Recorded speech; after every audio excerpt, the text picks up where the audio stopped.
안녕하세요. 혹시 여러분은 유튜브에서 톡톡 사연 말고 따로 즐겨보는 영상 혹은 채널이 있으신가요? 저는 여러 가지 요리법을 소개해주는 영상들을 주로 재미있게 보고 있어요. 그리고 아주 가끔은 연예인들의 이모저모가 정리된 영상을 보는 편이고요. 그런데 유튜브라는 것이 아시겠지만 한번 어떤 영상을 보고 나면 그것과 비슷한 영상들을 다음번에 막 띄워주고 추천을 해주거든요. 제가 요새 연예인들의 일상을 담은 영상을 좀 봐서 그런지 자꾸만 이런 비슷한 영상을 저에게 유튜브가 한 번씩 보라면서 들이밀더라고요. 그래서 제가 흥미롭게 시청하고 말았던 것이 어느 배우들의 사랑과 정쟁이었습니다. 알고 보니 이쪽과 저쪽이 결혼하기로 약속한 사이였는데 갑자기 그쪽이 나타나서 회방을 놓고 이런 이야기가 옛날에는 연예계에 참 많았던 것 같은데요. 그렇죠? 영상 댓글에서 여러 의견이 오가던데 비판과 비난도 있었고 그때는 시대 분위기상 그럴 수 있었다는 옹호 의견도 꽤 보였습니다. 여러분은 어찌 보시나요? 과거와 지금이 세태가 많이 달라졌다고 여기세요? 제 친정 부모님은 이혼을 하셨어요. 당시로는 무척 드문 일이었다는 것, 그때의 기분이 아직도 생생한 걸 보면 확실히 시대가 많이 달라진 것 같기는 합니다. 지금은 이혼이 아주 흔한 단어가 되어서 오히려 슬픈 시대잖아요. 제 친정엄마가 극심한 고부 갈등을 겪으신 게 우선이었고요. 가만 보면 어머님은 저를 괴롭히고 피를 말리기 위해서 태어나신 분 같으세요. 뭐라고? 가면 갈수록 기고만장해지고 목이 빳빳해지는 이 정신 나간 년 같으니라고. 너처럼 시어미에 대한 존경이 없는 며느리가 세상 천지에 어디 있는지 어디 한번 눈을 씻고 찾아봐라. 어머님처럼 지독하고 고약한 시어머니가 더욱 드물지 않을까요? 지렁이도 밟히면 꿈틀하는 법이라고 하는데 제가 언제까지이고 어머님 밑에서 참고 인내하고 찍소리도 못 내고 그래야 하는 이유는 없잖아요. 저도 처음부터 이러지는 않았어요. 어머님도 아시잖아요. 가슴에 손을 얹고 양심적으로 말씀을 해보시라고요. 어머님이 저한테 어떻게 심하게 하셨었는지 직접 한번 되짚어 보시면 제 탓은 못하시죠. 이런 똥간에 빠져 똥또 골라 죽어 마땅할 년 같으니라고. 끝까지 반성이 없구나. 어쩌다 내 귀한 아들이 너 같은 미친년을 만났는지 내가 이것만 생각하면 억울해서 밤에 잠이 안 온다. 억울해서 눈이 안 감기는데 어떻게 잠을 청하겠어? 그건 좀 곤란한데요? 눈이 안 감기시다뇨. 그런 말씀하시면서 100세까지 거뜬히 사시려고 작정을 미리 해두시는 거죠? 눈이 잘 감기셔야죠. 왜 안 감기시나요? 뭐야? 차라리 나 죽으라고 아예 고사를 지내지 그러니? 아이고야, 내 머리야. 내 뒷목, 아유. 꼭 그렇게 쓰러지시는 신용을 하시면서 마무리 지으셔야겠어요? 어쩜 그렇게 매번 똑같으세요? 질리지도 않으신가 봐. 이 대바라진 년아, 너는 죽어서 지옥불이 아니라 똥물에 튀겨질 것이다. 제가 왜요? 무슨 죄를 제가 그렇게 지었어요? 감히 내 귀한 아들을 꼬여낸 죄, 자격도 그릇도 안 되는 주제에 감히 우리 집안에 발을 들인 죄, 그게 죄지, 달리 죄야? 너는 이미 대역 죄인이야. 제가 대역 죄인이면 이 대역 죄인에게 온갖 감언 이설을 나불거려서 결혼하자고 꼬여낸 어머님 아들은 대역 죄인이 되는 건가요? 대역 죄인을 낳고 키워내신 어머님은 그러면 대역 죄인이시고요? 아니 이런 이 연병을 죽이려니 이래도 끝까지? 그리고요 어머님, 동물을 어떻게 튀겨지나요? 어머님은 부침개 할 때 기름 안 두르고 물 붓고 하시나 보죠? 아, 하기사 헷갈리실 수도 있겠네요. 부침개이든 뭐든 며느리를 작살나게 부려먹으려고 작정을 하신 뒤에 다 지시하고 명령하고 팔로 꼬집고 발로 걷어차고 그러면서 어머님은 편하게 아무 일도 안 하시고 그렇게 지내셨잖아요. 그러니까 물이 튀겨지는지 기름이 튀겨지는지 다 잊으셨을 수도 있겠네요. 제가 또 이렇게 이해를 해드려야죠. 저는 친할머니께서 뒷목을 잡으신 채 눈을 까디집으시고 주저앉으시는 것을 보고 친정엄마가 대단한 싸움꾼이라고 생각을 했었네요. 어린 제 눈에 보기에도 친할머니께서는 결단코 만만하신 분이 아니었기 때문에 그런 분 앞에 엄청나게 반격을 하시는 친정엄마가 대단해 보였어요. 하지만 알고 보니 친정엄마가 악에 받쳐서 그렇게 구시는 것에는 다 이유가 존재하였던 것이지요. 고된 시집살이를 겪으신 바 있었거든요.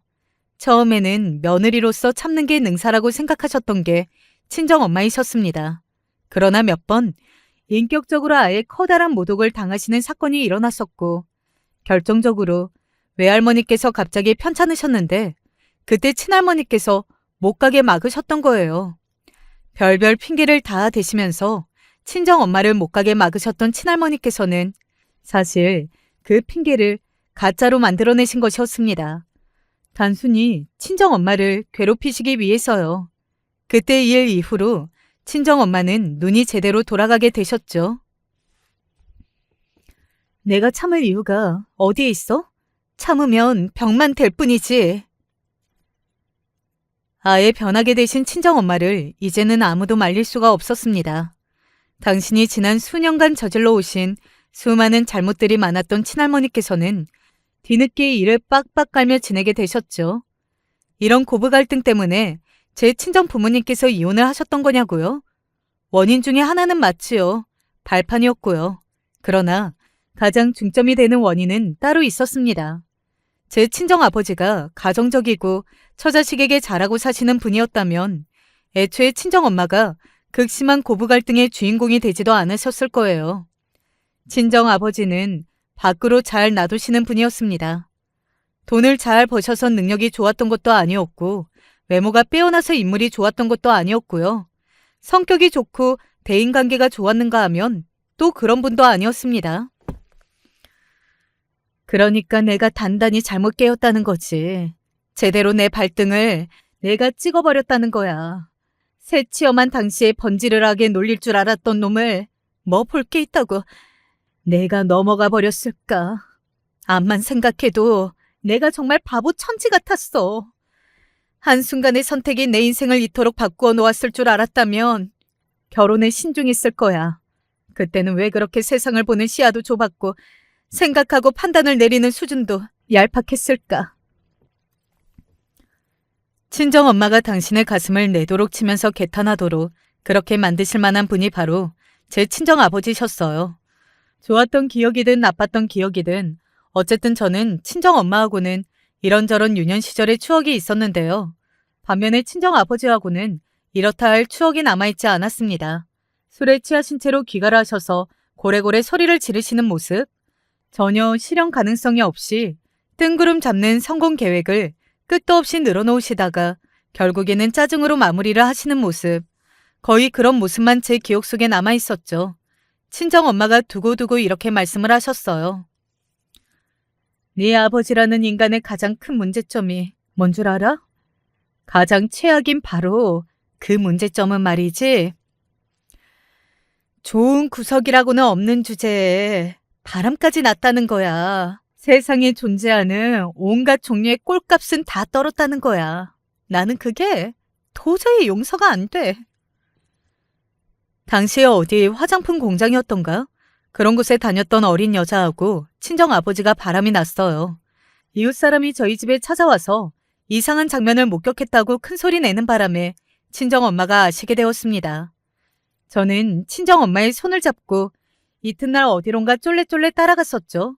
공장이 근처였을 거예요. 그리고 그곳에서 친정엄마는 그 어린 여자를 친정아버지의 상간녀를 발견하였습니다. 왼쪽 볼 가운데에 점 하나, 단발머리, 눈썹이 진한 편, 목이 길고 어깨가 좁은 년, 그래. 너구나. 인상착의가 아주 정확하네. 네? 저기, 누구세요? 이미 내가 누군지 알아차려서 오들오들 떨고 있는 주제에 입으로는 아닌 척할 필요 없어. 아니에요. 뭐 몰라요? 누구이신지? 저는 모른다고요. 내가 우리 딸하고 둘이 왔는데도 몰라? 맹랑한 단발머리야. 귀파고 잘 들어라. 내가 우리 딸한테 정말 미안한 게 많은데 그중 한 가지가 뭔지 알아? 바로 하등 쓸모가 없는 자기 아버지하고 너무 닮게 낳아줬다는 거야.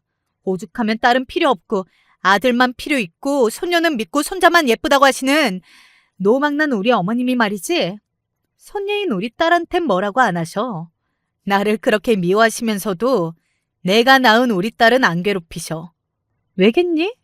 어머님의 빌어먹을 아들놈하고 우리 딸이 닮아도 너무 닮았으니까. 붕어빵도 이것보다는 안 똑같아. 바들바들 몸을 떨던 상간녀가 길바닥에 털썩하고 무릎을 꿇었습니다. 저는 순식간에 저보다 눈높이가 낮아진 상간녀를 신기하게 쳐다보고 있었죠. 죄송합니다. 잘못했어요. 처자식이 있는 남자인 줄 몰랐습니다. 몰랐어? 정말로? 그 인간 면상이 젊고 싱싱하지가 않은데 총각이라 생각하고 그 나이 먹도록 장가를 안 든 줄 알았다고? 정말이에요. 진짜로 몰랐어요. 너를 위해서 진심으로 조언을 하겠는데 이런 상황에서 거짓말은 좋지 않아.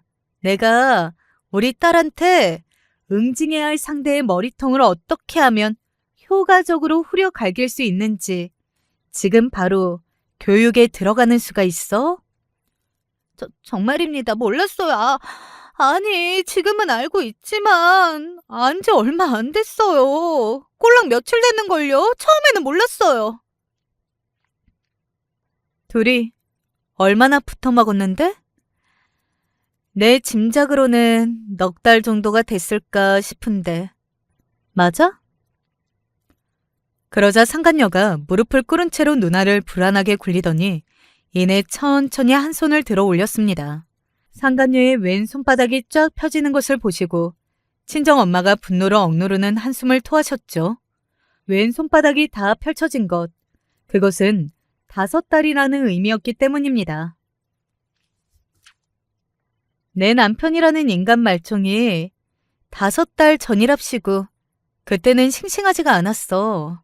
그런데 정말로 가정이 있는 남자라는 걸 몰랐다는 소리야? 부인이 바람이 나서 집을 나갔다고 그랬어요.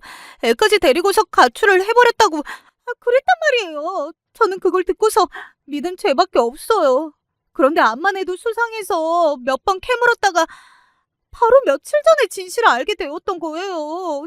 진실을 알고 나서 관계를 정리하고 싶었으나 제가 집에 부모님이 안 계세요. 왜냐하면 5년 전에 사고로 한꺼번에 돌아가셨거든요. 의지하고 기대고 싶은 어른이 필요했기 때문에 그래서 곧장 정리를 못했어요. 죄송합니다. 잘못했어요. 진심으로 뉘우치고 있습니다. 상간녀가 두 손을 모아 싹싹 빌면서 눈물을 흘렸습니다. 어렸던 저도 충격을 받아 정신이 멍해졌을 정도로 상간녀의 입에서 나온 폭로는 놀라웠죠. 친정아버지가 그런 거짓말을 하시며 바람을 피우셨던 거라니. 집으로 돌아가던 길에 친정엄마는 당신이 온갖 말도 안 되는 개소리에 넘어가서 결혼을 하셨던 때가 생각난다고 하셨습니다. 요컨대 친정아버지가 그만큼 입을 잘 나불거리신다는 의미였죠.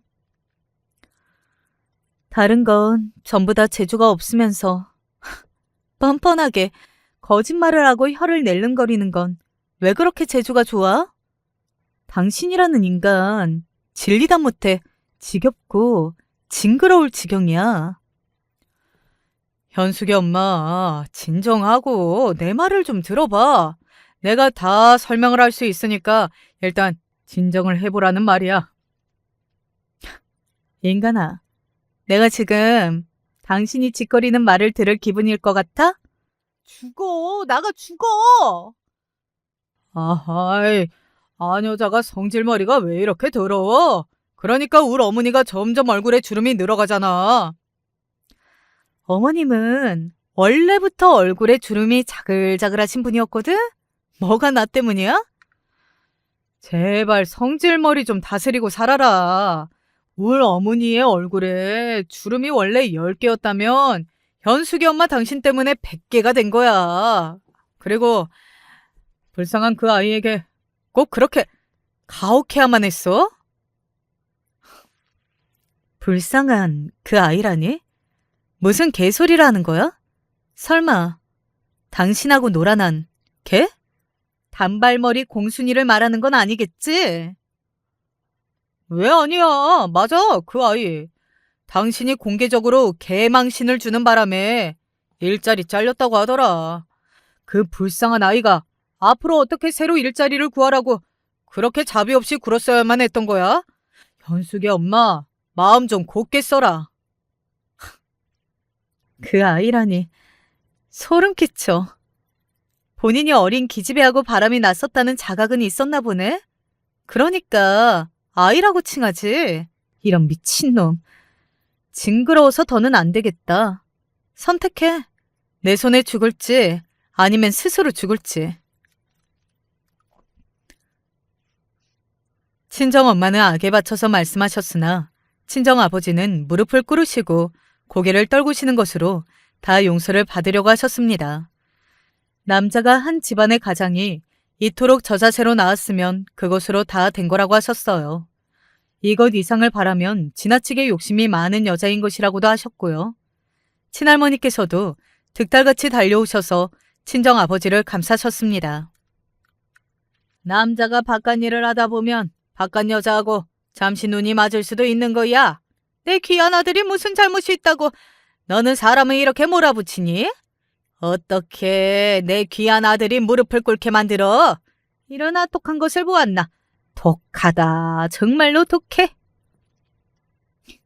어머님, 저도 바깥 일은 하는데요. 어머님의 귀한 아들이 워낙 돈을 잘 못 벌잖아요. 그런 주제에 돈 관리도 못해서 주머니에 빵꾸만 나잖아요. 그래서 제가 바깥에 나가서 돈을 버는데 저는 바깥 남자하고 눈이 안 맞는데요? 어머님의 귀한 아들이야말로 뭐 하나 잘난 것 하나도 없는 주제에 바람까지 피우다니 정말로 아똑한 거 아닌가요? 친할머니께서는 뒷목이 아니라 이마를 짚으신 채 쓰러지셨습니다. 진짜로 기절을 하신 건 아니었고요. 대충 그냥 뒤로 넘어가셨어요. 어머니, 괜찮으세요? 우리 어머니! 걱정으로 외치시는 친정아버지를 향해서 악독한 며느리, 저 미친 악처를 쫓아내야 한다고 중얼거리셨습니다. 그 간절한 바람을 더욱 효과적으로 전달하기 위해서 친할머니께서는 굳이 뒤로 넘어가셨어야만 했던 것입니다. 그러나 친정아버지는 못 들은 척을 하셨어요. 뭐라고요? 뭐라고 하시는지 안 들립니다. 우리 어머니 이제 기력도 다 빠지셔서 말씀도 제대로 못하시고 자식된 입장에서 너무 속상합니다. 제발 건강만 하세요. 제발요.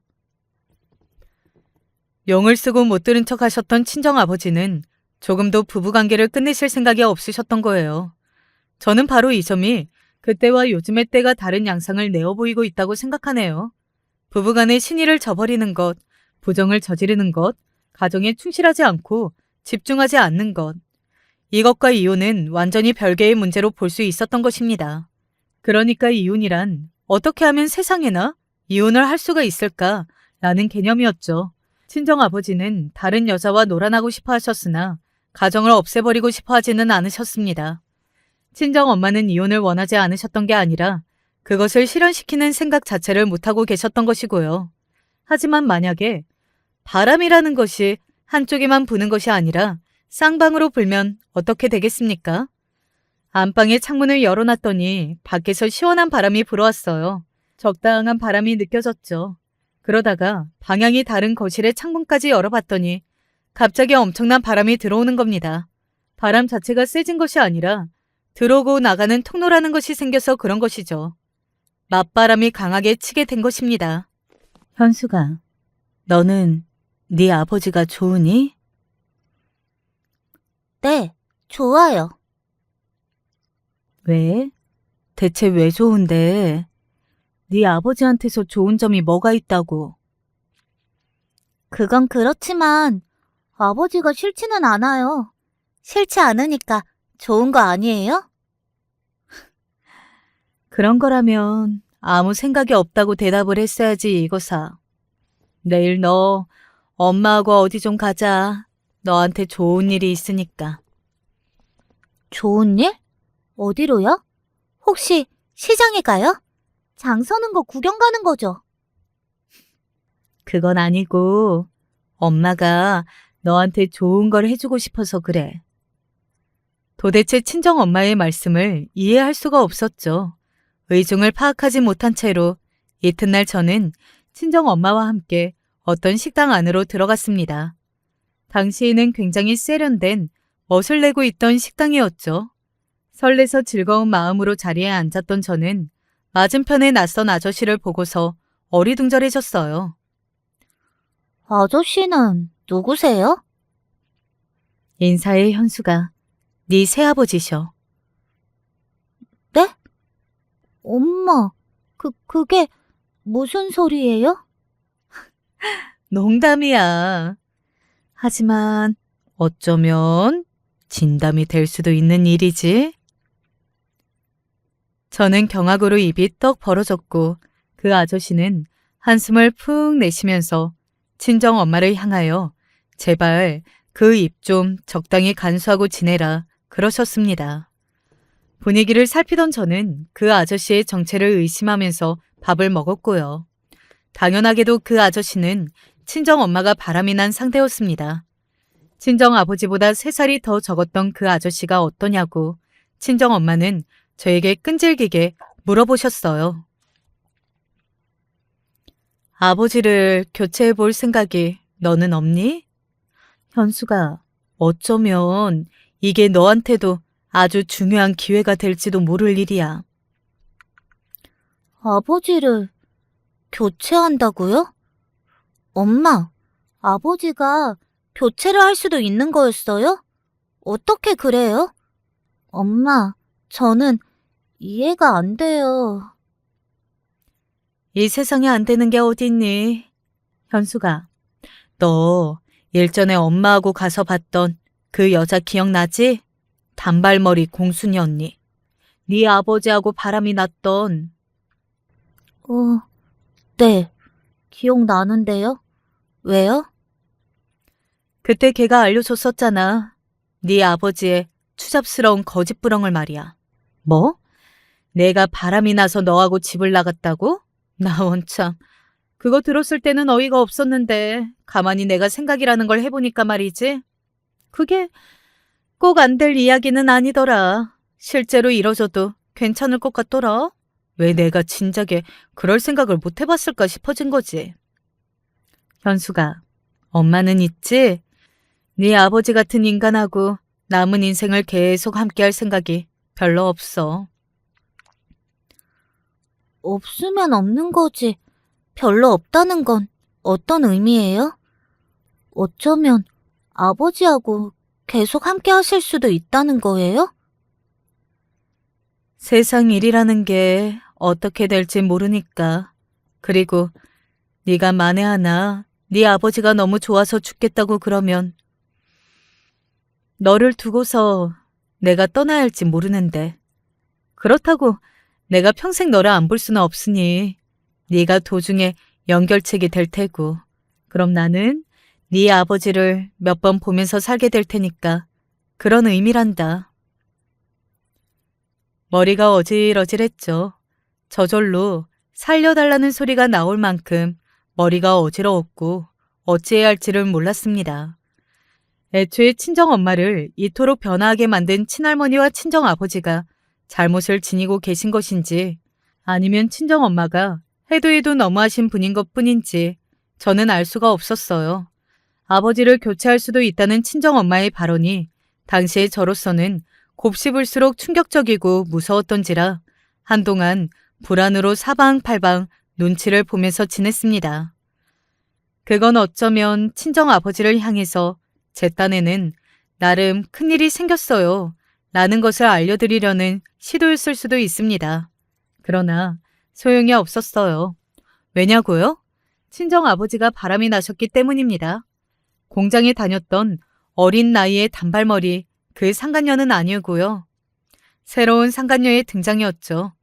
이웃은 아니고 딴 동네에 사는 사람인데 시장 등지에서 오며 가며 마주쳤던지라 보게 되면 인사를 하고 안면이 있던 존재가 알려주는 바람에 그게 밝혀졌습니다.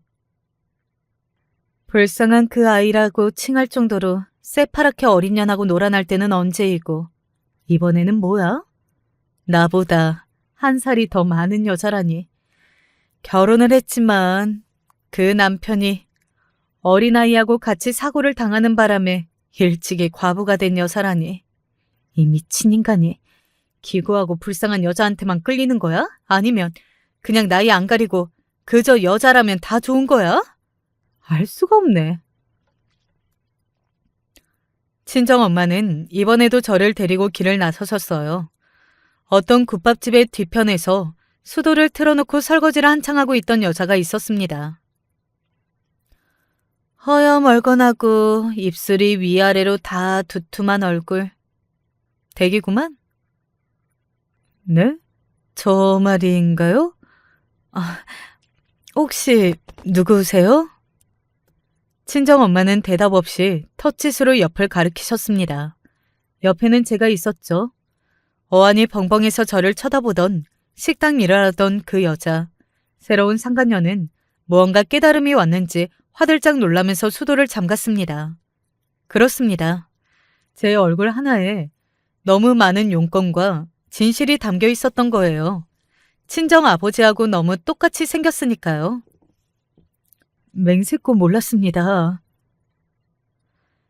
저승에서 늘어져 있는 댁의 아이와 아이 아버지에 대고 맹세를 해도 대답이 똑같이 나오려나? 그건 아니요. 사실은 알았어요. 맨 처음에는 몰랐으나 금세 알았습니다.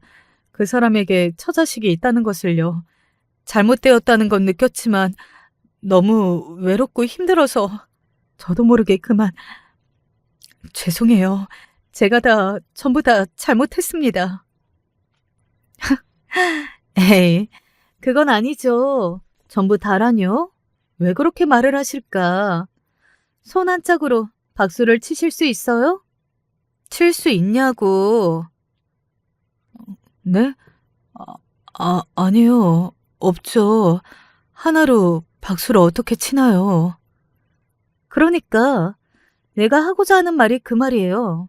두 짝이 만나서 박수 소리가 짝짝하고 났는데 왜 잘못을 한 짝이 전부 다 했다고 하시나?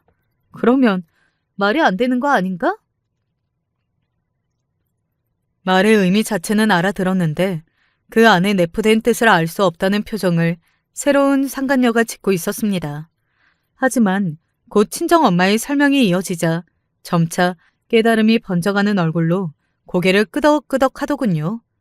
이틀 후에 저는 저희 집에서 그 새로운 상간녀를 만날 수 있었습니다.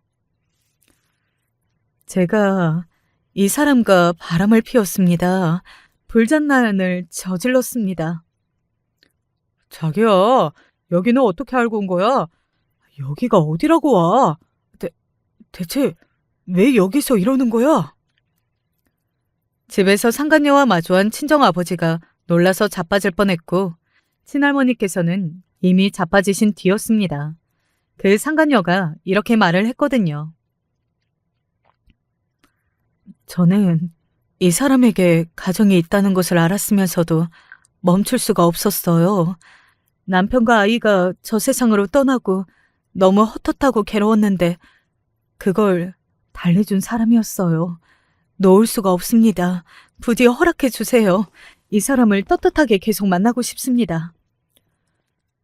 무슨 허락을 해달라는 거야, 도대체가. 며느리랍시고 있는 년이 제정신이 아닌데. 아휴, 이것도 아주 만만치 않게 제정신이 아닌 것이 굴러 들어왔잖아. 충격에 휩싸인 친할머니께서 자빠지셨고 그 사태에 친정아버지는 당황하셔서 우왕좌왕하시고 새로운 상간녀는 허락해달라며 울고 그리고 마지막으로 친정엄마는 남몰래 씩 웃고 계셨습니다.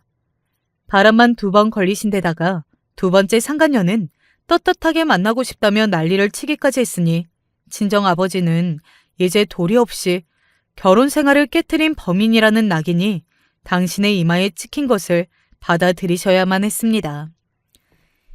이게 무슨 말인가 하면 친정아버지의 잘못으로 혼인생활이 박살났다는 것이 명시되었다는 뜻입니다.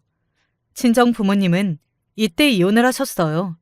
친정엄마는 이혼으로 자식인 저를 챙기셨고 얼마 될 것도 없었지만 어쨌든 집안의 재산 3분의 2 정도의 몫을 챙기셨습니다. 빼도 박도 못하게 친정아버지가 너무 큰 잘못을 저질렀고 이로 인해 친정엄마가 이혼을 원하셨기 때문이에요. 그러나 저는 2번째였던 상간녀 등장 이전에 친정엄마 역시 바람이 나셨었다는 사실을 알고 있었죠.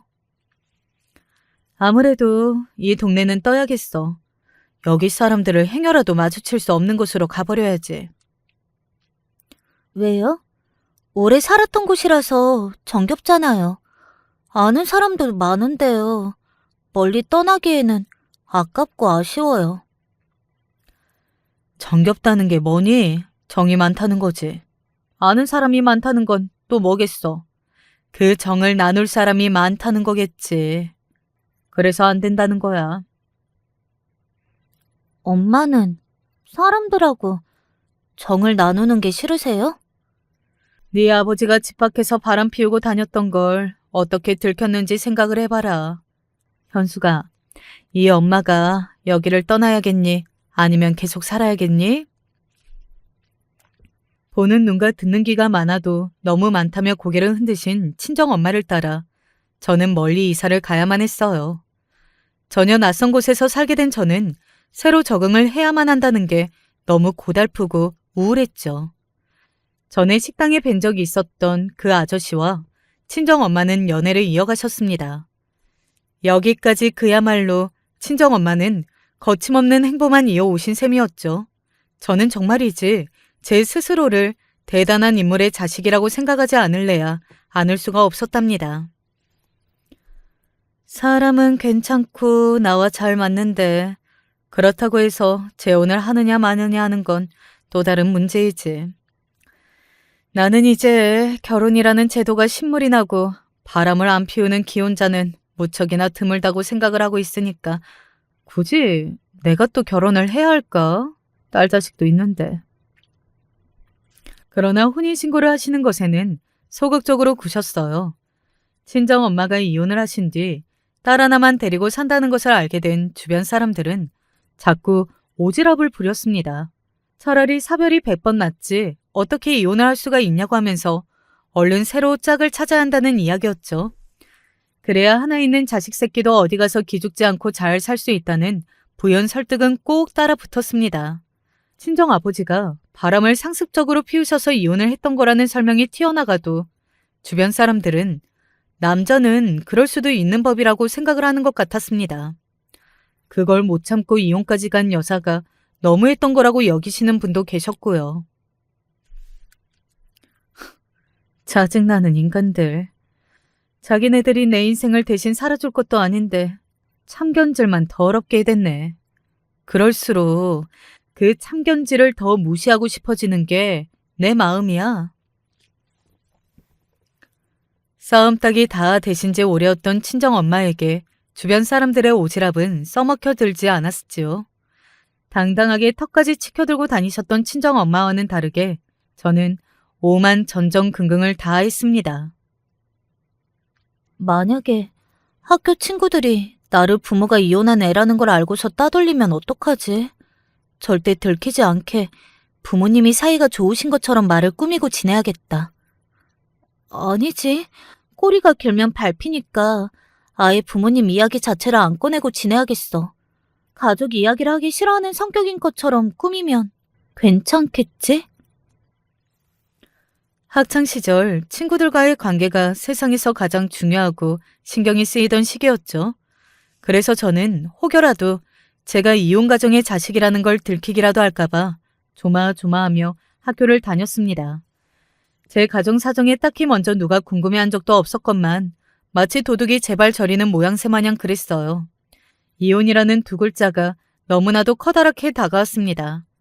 친정 부모님이 이혼하신 걸 들킬까봐 저는 이게 하도 신경이 쓰여서 교우 관계를 형성하는 것에도 지장이 있었어요.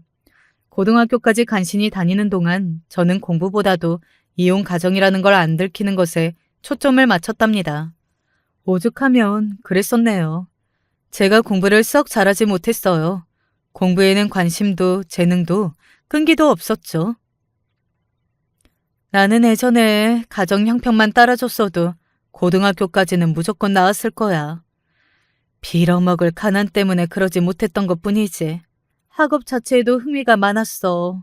그러니까 네가 학비에 들어가는 돈이 아깝게 시리 공부도 못하고 어떤 과목이든 특출난 게 하나도 없는 건 내가 아니라 네 아버지 쪽을 닮아서야. 행여라도 내 탓을 할 생각 말고 원망을 하려거든 실컷 네 아버지나 원망하고 욕을 해. 알았니? 대학의 디귿자 근처에도 가기 어려웠던 저의 학업 성취도를 확인하셨을 때 친정엄마는 크게 화내시는 것보다도 더 무섭게 느껴지는 은은하게 화가 난 눈빛과 조롱 섞인 말투를 저에게 선사해 주셨죠. 그 덕분에 저는 조금도 대학 진학을 놓치게 된 것이 아쉽지 않았답니다. 그리고 저는 말이죠. 일찍 결혼을 했어요. 결혼할 제 짝을 만난 건 무려 20살 때의 일이었답니다. 대학교 진학도 안 하는데 집이 부자도 아닌데 그러면 20살짜리 여자애가 뭘 하겠나요? 일을 다니고 돈을 버는 것이었죠. 일을 시작했다가 건너 아는 사람을 통해 3개월 만에 남편을 처음 만났었죠. 남편이 저보다 4살 연상이었는데요. 우리 둘이서 4살 차이 딱 좋네요. 같은 청춘을 공유하고 있잖아요. 이런 소리를 초반에 하는 바람에 저는 뒷걸음질을 칠 뻔했습니다.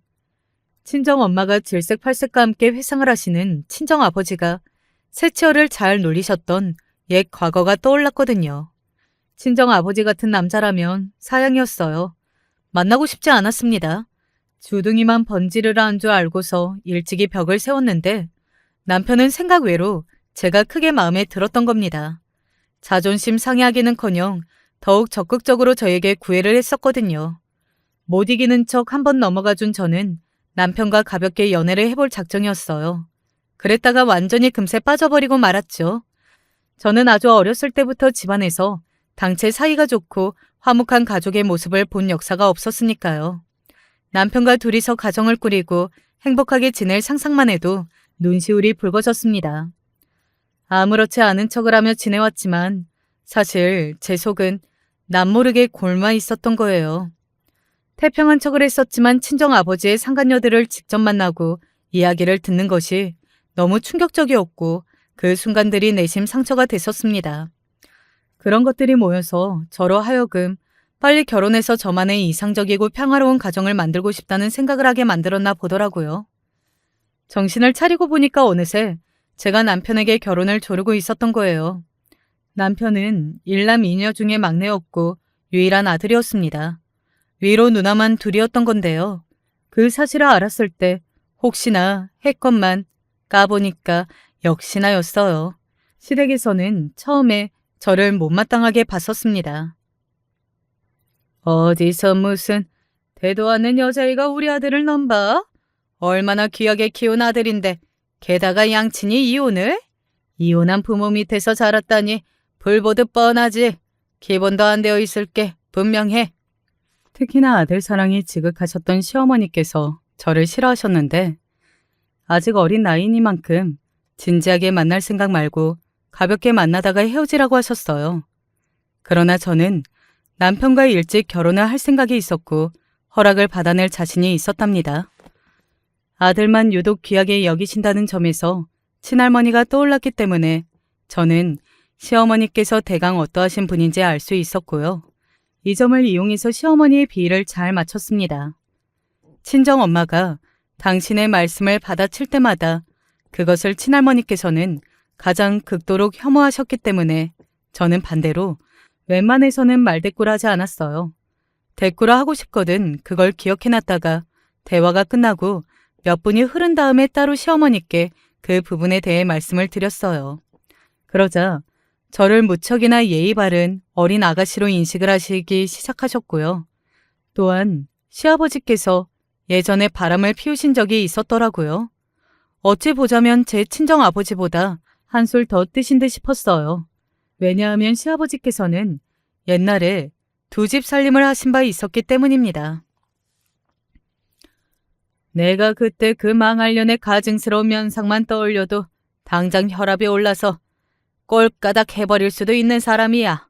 손짓무구한 면상을 하고서는 두 집 살림의 현장이었던 웃기지도 않는 그곳에 내가 쳐들어가자 외로워서 그랬다. 관심을 못 받으며 자랐다고 어찌나 헛소리를 하던지. 내가 그때 제대로 열불이 터져서 머리 꼭지가 돌아버려서 그 망할년의 싸대기로 후려 갈기고 하고 싶은 말을 그 자리에서 다 쏘아 붙였는지. 아휴, 그랬으니 망정이야. 그때 안 그랬으면 나는 화병에 걸려서 이날 이때까지 살아있지도 않았어. 시어머니께 된통 쓴맛을 본 그 상간녀는 그 이후로 흔적도 없이 자취를 감췄다나 그랬다고 하더군요. 엄청난 불륜이었으나 그럼에도 시부모님은 이혼을 안 하셨죠. 과거에 어떤 일이 있었든 묻고 나서 부부관계를 이어오셨으나 제 친정 부모님을 봐왔던 저는 시어머니의 가슴속의 응어리가 반드시 뭉쳐있을 것이라는 점을 예측할 수 있었습니다. 시아버지의 욕을 하지 않되 가정을 위한 시어머니의 희생정신을 몇 번 칭송해드렸더니 금세 이런 허락이 떨어졌어요. 어차피 둘이 결혼할 것 같으면 오래 끌어서 뭘 하겠니? 그냥 하고 싶을 때 결혼을 얼른 해버리는 것도 괜찮지. 그래서 제가 남편하고 21살의 이른 봄날에 결혼식을 올릴 수 있었던 거예요. 결혼식장에는 친정아버지도 오셨어요. 막상 이혼을 하신 다음에는 상간녀들 다 내팽개치고 계속 혼자 살아오셨다는 친정아버지의 말씀을 친정엄마는 믿지 않으셨습니다. 차라리 똥개가 똥을 끊었다고 하지. 친정엄마의 차가운 철벽 방어 앞에서 친정아버지는 씁쓸한 입맛을 다시셨고요. 시댁 식구들을 비롯한 하객들이 다 하나같이 말을 하기를 제가 친탁을 했다고 그랬습니다. 못 들은 척 태연한 표정을 짓고 있었으나 속으로는 이렇게 대답을 하고 있었죠. 어렸을 때는 지금보다 100배는 더 닮았었네요. 그리고 남편 또한 그런 시선을 은근히 받고 있었죠. 왜냐고요? 시어머니하고 남편이 붕어빵이거든요. 특히 얼굴에서 보이는 몇 가지 특징이 놀라울 정도로 똑같아서 시도득은 절대로 못하겠다는 생각이 절로 들 정도입니다. 아무튼 결코 평범하지 않았던 나날을 보냈던 덕에 저는 일찍 결혼을 해서 일찍 아이를 낳았어요. 아들이 먼저 태어났고 6살 터울로 딸이 태어났습니다. 딸 역시도 제법 이른 나이에 낳은 것이었지만 셋째는 없었어요. 제가 딸을 낳고 나서 교통사고를 당했거든요. 꼬박 5년을 아무런 활동도 못하고 요양만 했고요. 돈도 못 벌고 애들도 못 돌보는데 병원비며 약값이 너무 많이 들어서 진짜 심적으로도 미치게 힘들었던 나날이었죠. 죽을 힘을 다해서 기적처럼 일어났고 이악 물고 재활을 거쳤고 남들처럼 평범한 일상을 누릴 때가 되었을 때는 눈물이 날 만큼 기뻤습니다. 제 곁을 변함없이 지키며 헌신적인 가장의 역할을 다하는 남편을 보며 제 친정 부모님은 물론이고 시부모님까지 많은 생각을 하셨어요. 진짜 부부란 그런 것인데 의지와 신뢰를 다하는 관계가 부부인 건데 내가 잘못 생각하고 잘못 살았던 거야. 어느 날 친정아버지가 씁쓸한 얼굴로 그려 혼잣말을 뱉으신 적이 있었죠. 내부는 너무 늦게 깨달으셨으나 제 자식들은 일찍이 깨달은 채로 성장을 했답니다. 저희 아들 워낙에 사고방식이 바람직하고 건실해서 그런지 여자들한테 인기가 항상 많았죠. 괜찮은 남자가 보이면 얼른 채워가고 싶은 게 여자들 마음이잖아요. 제가 남편과 일찍 결혼하기로 마음을 먹었듯 예비 며느리도 그랬던 모양입니다. 저희 아들하고 후딱 결혼해버리고 싶다면서 난리였어요. 하지만 저는 아들을 통해 그 집안이 굉장히 유복하게 잘 산다는 것을 알고 있었고 그 점이 조금은 걱정이었습니다. 그 부친이 갑자기 심장마비로 돌아가셔서 예비 며느리는 모친만 계셨고요. 외동딸이라서 보통 애지중지 자란 게 아닌 듯 했네요. 저희 부부는 아들만 원한다면야 결혼에 찬성이라고 뜻을 밝혀주었으나 과연 어찌 될지 결혼까지는 확신하지 못했는데 상대 측에서 일단 상견례부터 갖자고 의견을 보내왔어요. 서로를 잘 모르고 자식들끼리는 무척 결혼하고 싶어하고 이런 상황이니까 일단은 만나서 대화도 나누어 보고 이런저런 조율도 하자는 취지였죠. 그렇게 날짜가 급히 잡혀서 긴장하고 준비할 새도 없었네요. 그런데 하필 당일에 남편이 갑자기 일이 생긴 거예요. 남편이 그때 자판기 설치, 수리 일을 하고 다녔거든요. 자판기가 작동이 안 된다는 연락이 와서 그쪽을 수리하러 혼자 길을 나섰습니다. 저녁까지 시간도 넉넉했으니 걱정은 안 하고 있었어요. 하지만 상견례 시간을 30분 남겨두고 남편한테서 연락이 온 겁니다. 요 앞에 지금 사고가 났어. 크게 난 것 같은데 지금 10분 넘게 도로가 꽉 막혔고 꼼짝을 안 하네. 아무래도 좀 늦을 것 같은데 어떡하지? 목소리만 들어도 걱정이 뚝뚝 묻어나는 남편에게 저는 그럼 어쩔 수 없는 일 가지고 꼬투리를 잡는 사람은 없으니까 안전운전해서 오라고 해줬죠. 하지만 있더라고요. 이런 걸로 꼬투리를 잡는 사람이 교통사고가 나서 늦어요? 참나. 아무리 그래도 상견례 자리인데 이거 너무 가볍게 여기신 거 아닌가요? 아닙니다. 저희가 오늘을 얼마나 학수고대하면서 걱정을 하고 긴장을 하고 그랬는데요. 설마 교통사고가 날 줄 어떻게 예상했겠어요? 애초에 자판기 수리인지 뭔지 아는 걸 하러 갔으니까 이런 상황이 벌어졌죠. 그게 이 자리를 가볍게 여긴 게 아니라면 대체 뭔가요? 이런 기본적인 예의는 누가 알려줘서 아는 게 아니라 당연히 알고 있어야 하는 건데 격 떨어져. 이래서 근본 없는 집안하고는 엮이면 안 되는 거야. 예비 사도는 말씀을 맺으며 당신의 딸을 째려보셨습니다. 그러자 예비 며느리가 민망과 분노가 동시에 차오른 기색으로 얼굴이 달아올랐고요. 저는 예비 사돈의 언행에 불쾌해졌으나 아들 쪽이 더 신경이 쓰여서 제가 차마 기분 나쁘다는 티도 못 내고 입만 꾹 다물고 있던 바로 그때였어요. 아이고, 안녕하십니까. 제가 많이 늦었습니다. 죄송합니다. 남편이 와서는 가쁜 숨을 얼른 고르고 정중하게 고개를 숙였습니다. 저는 방금까지 이곳 상황을 알 리 없는 남편이 예의를 차려 인사하는 모습에 가슴이 아팠고 속으로 한숨이 나왔죠. 아니나 다를까 예비 사도는 코웃음을 쳤습니다.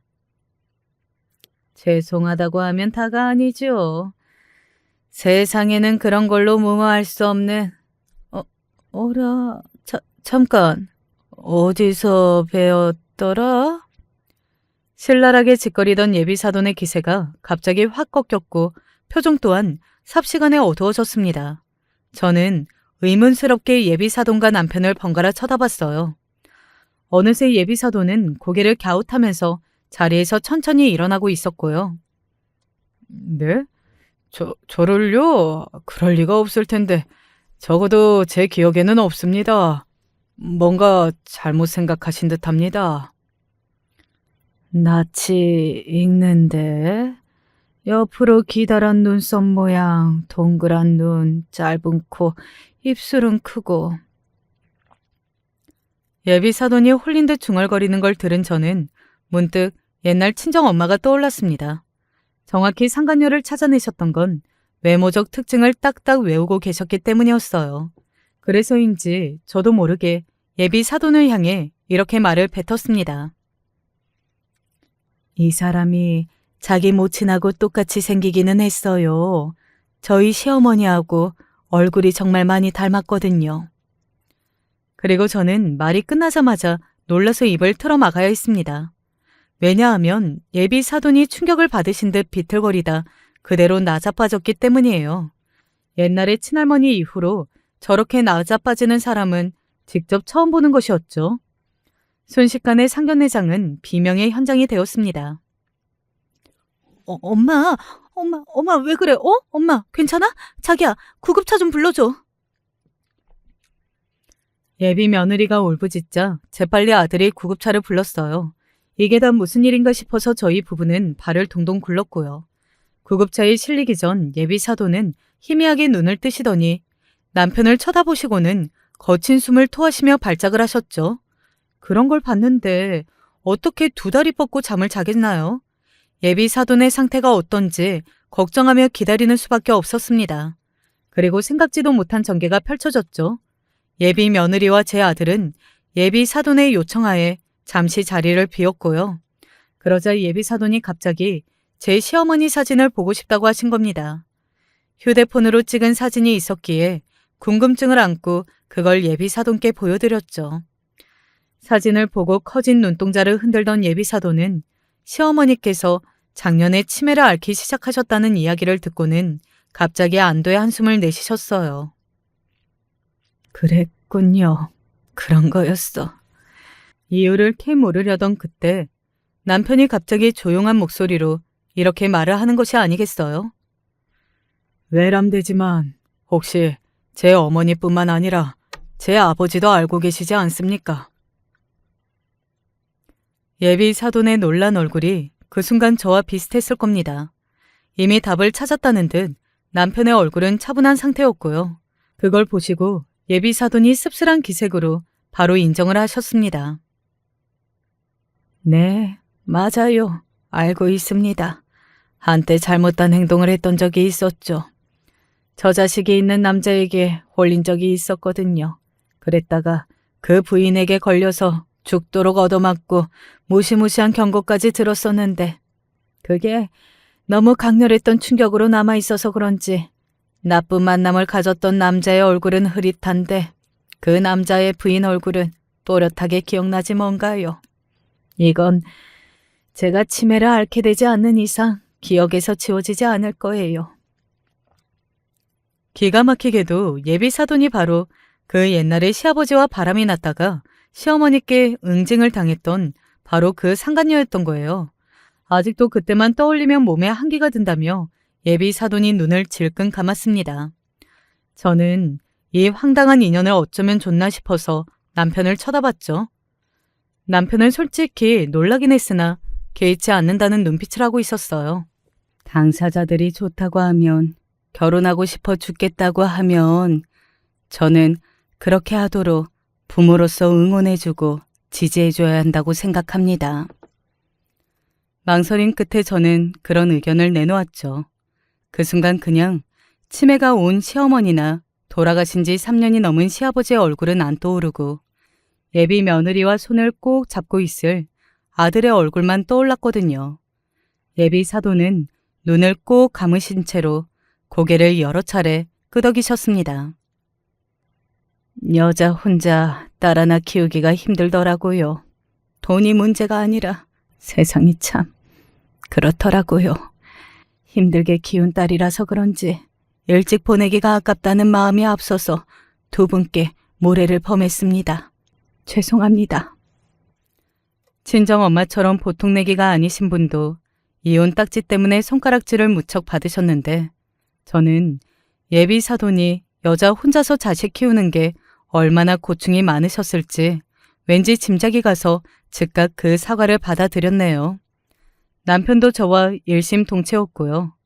그렇게 제 아들을 너무나도 사랑해주고 그만큼 자기 시댁에도 잘하는 어여쁜 며느리를 저는 얻게 되었답니다.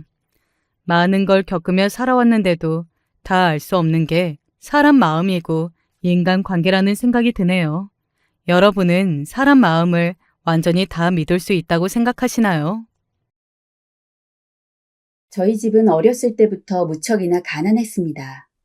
엄마, 아빠, 그리고 첫째 딸인 저와 두 동생, 이렇게 5가족이 살기에 단칸방은 너무나 작았죠.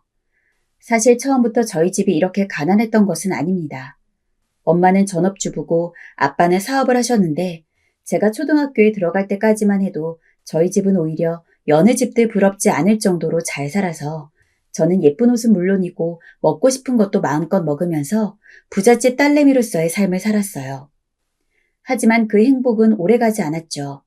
영영 부자로 살 수 있을 것 같던 저희 집은 아버지의 사업이 망함과 동시에 거의 길거리에 나앉을 지경까지 오게 되었어요. 저는 물론이고 아직 어렸던 동생들 반까지 다 따로 있을 정도로 큰 집에 살았었는데 빚 때문에 그 집은 날아가고 저희는 졸지에 낡고 허름한 단칸방으로 옮겨 살 수밖에 없었죠. 그 방은 5식구가 발 뻗으면 끝나는 아주 작은 단칸방이었습니다. 한창 어렸을 때는 저도 철이 없어서 그런 상황을 견디기가 힘들었던 것 같아요. 불과 얼마 전까지만 했어도 동네 아이들이 다 저를 부러워하고 제 주변을 맴돌면서 맛있는 것도 얻어먹으려고 하고 다 저랑 친하게 지내려고 했는데 저희 집이 쫄딱 망한 뒤에는 아무도 제 주변에 오지 않았어요. 저는 어린 마음에 부모님이 원망스러워서 학교 안 가겠다고 떼를 쓰며 울기도 했고 원래의 집으로 돌아가게 해달라고 말하기도 했습니다. 부모님은 그런 저를 혼내면서도 내심 미안한 마음에 눈물을 보이곤 하셨어요. 그러던 어느 날 부모님이 제안을 하셨어요. 혜진아, 엄마랑 아빠랑 같이 이사 갈까? 지금 생각해보면 오래 살아왔던 동네였던지라 저희 집을 모르는 집은 거의 없었고 이런 상황에서 저는 물론 부모님들 역시 예전처럼 이웃들을 보기에는 여러모로 겸연쩍으셨던 것 같아요. 저도 형제들도 무조건 이사 가겠다고 고개를 끄덕였죠. 그렇게 저희는 정든 집을 떠나서 아버지의 고향으로 내려가게 되었어요.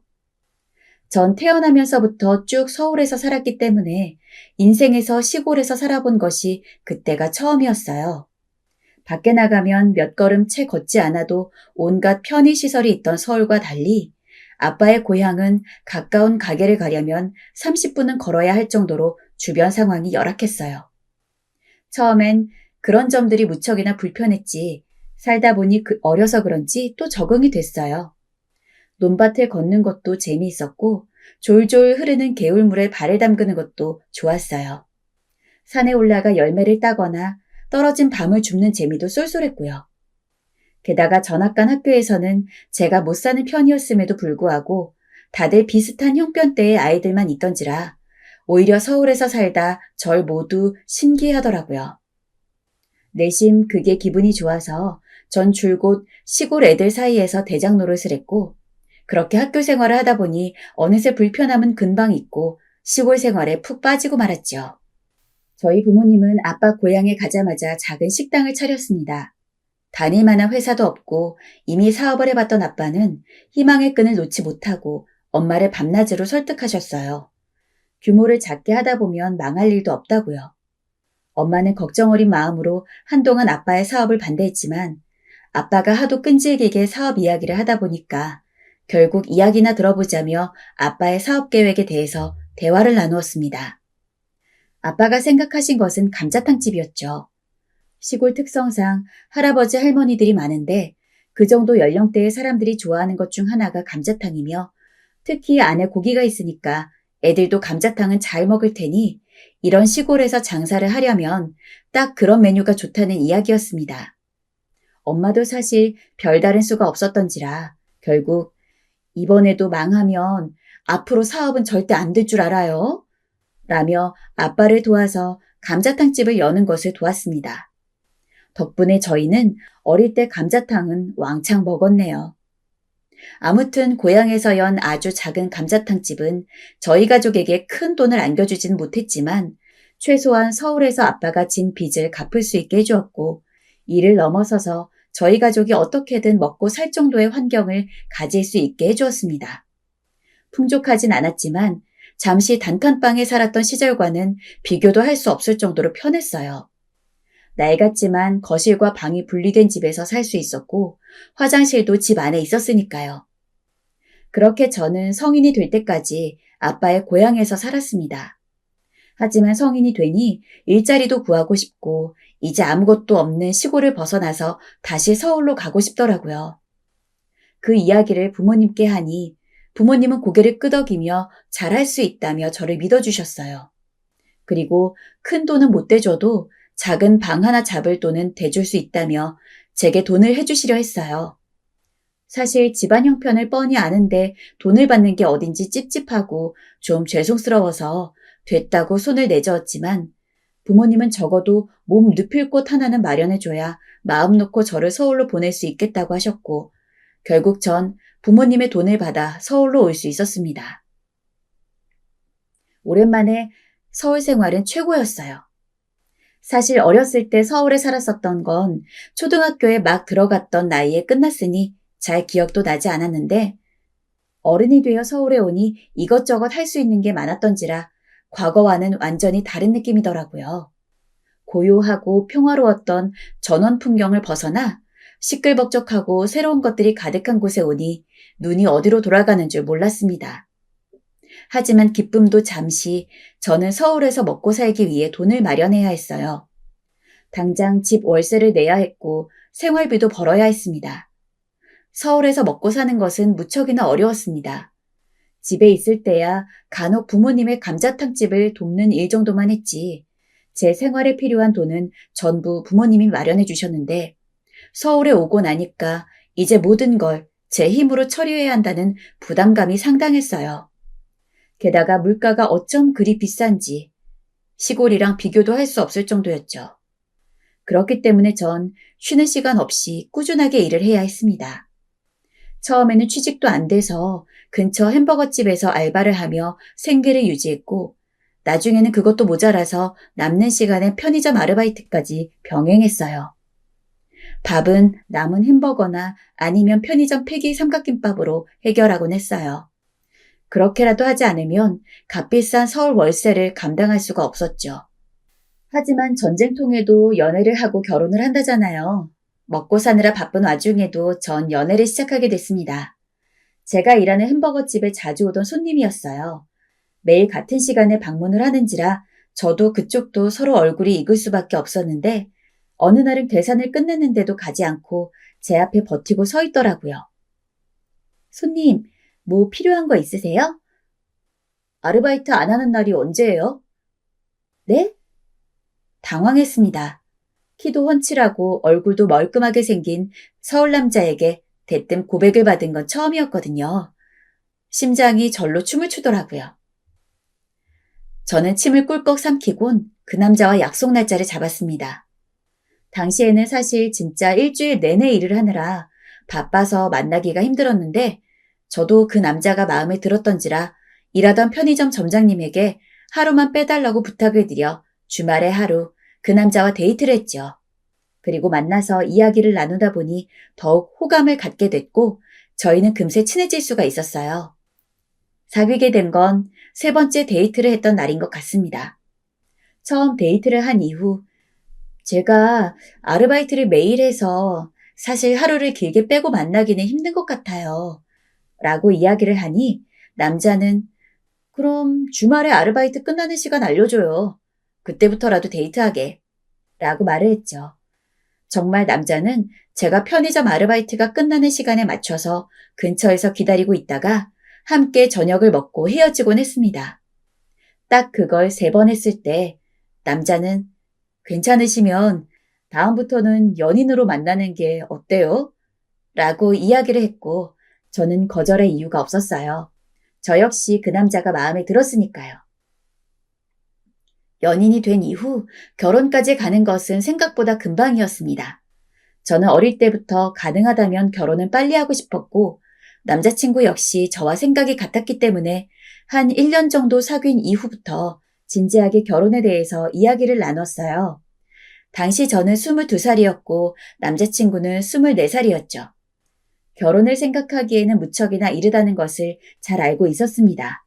다만 언젠가 결혼을 할 거라면 그런 이야기는 미리 나누는 게 좋다고 생각했기 때문에 저희는 숯불도 단김에 빼랬다고 바로 서로의 부모님께 인사를 드리러 가는 건 어떻겠냐고 의논했죠. 처음엔 저희 부모님도 남자친구네 부모님도 다 반대를 했어요. 이유는 하나였죠. 저와 남자친구가 너무 어리니 결혼은 좀 성급한 것 같다고 하지만 저희가 최대한 빨리 결혼을 하고 싶다고 의견을 밀어붙이니 결국 부모님들도 두 손 두 발 다 들고 정 그러면 인사를 하러 오라고 하셨죠. 저희 부모님은 생각보다 남자친구를 잘 받아들였는데 문제는 남자친구네 부모님이었습니다. 부모님은 뭐 하시니? 남자친구네 어머니가 절 보자마자 제일 처음 물은 질문이었습니다. 아버지는 고향에서 감자탕집 하고 계시고 어머니는 아버지 도와서 가게 일을 하시긴 하지만 전업주부세요. 감자탕집? 미안한데 나는 이 결혼 반대다. 네? 갑작스러운 예비 시어머니의 발언에 저는 당황을 해 남자친구를 쳐다보았습니다. 남자친구도 만만치 않게 당황했는지 얼굴이 붉어졌어요. 들었는지 모르겠지만 우리 애아빠는 은행 지점장이었어. 넌 결혼을 뭐라 생각하는지 모르겠지만 나는 결혼이라는 게 집안끼리의 결합이라고 생각한다. 집안도 서로 수준이 맞아야 결혼으로 넘어갈 수 있는 거 아니겠니? 그래야 너도 내 아들도 행복할 거다.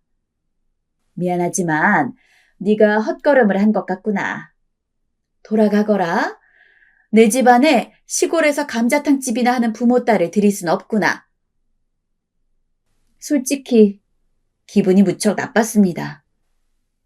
은행 지점장이 무슨 일을 하는지는 잘 몰랐으나 설사 엄청난 직업이라고 하더라도 면전에 대고 저와 저희 부모님이 하시는 일을 좋지 않게 이야기를 하니 너무 화가 나더라고요. 남자친구가 예의 없게 그게 무슨 소리냐며 화를 대신 내지 않았다면 아마 제가 먼저 화를 냈을 겁니다.